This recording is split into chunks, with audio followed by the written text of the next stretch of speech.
எங்க ஓடுறாங்க? ஏமா எங்கம்மா ஓடுறீங்க? அட எங்கயா ஓடுறீங்க? இல்லையா எங்கயா ஓடுறேன்? உனக்கு சொல்லக்கூடாது, இருந்தாலும் சொல்றேன். 10 சதுர கிலோமீட்டர் பரப்பளவு கொண்ட வைகை அணையை வெறும் 300 தெர்மாகோல் அட்டைகளை கொண்டு அமைச்சரும் ஆட்சியர்களும் வெப்பத்திலிருந்து காக்க முயற்சித்தனர். பாத்தியாடி பார்வதி, என் பிள்ளையோட அறிவை. இந்த உலகத்துல மக்க மனுஷ தோண்ட காலத்துல இருந்து இப்படி ஒரு விளக்கத்தை யாரா சொல்லிருக்காங்களா? இல்ல யாருக்காவது தோணி இருக்குமா? இதற்கு 10 லட்சம் ரூபாய் செலவானதாக அமைச்சர் செல்லூர் ராஜு தெரிவித்தார். ஒரு கோடி நீ பார்த்த ஒரு கோடி இந்த இத்து போன நாள் 1 கோடி ரூபாய் ஒரு கோடி போய் சாம்பார் சோறு தின்னு போ.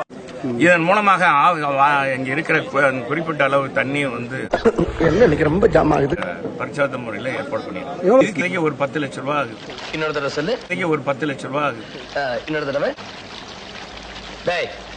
சொல்ற. பரதேசி கரண்ட் கம்பத்துல கட்டிச்சு தோலை வச்சுன சொல்ற. ஒரு 10 லட்சம் ரூபாய் ஆகுது. அணையை தெர்மாகோல் மூலம் மூடும் பணியை பார்த்து உள்ளூர் மக்கள் சிரிக்க ஆரம்பித்து விட்டனர்.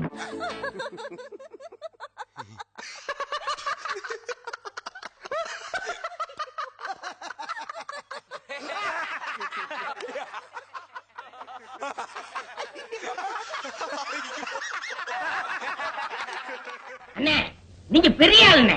உனக்கு தெரியுது, நம்ம ஊர் ஜனங்களுக்கு தெரியலையே. இதெல்லாம் நீ போய் சொல்லணும்டா.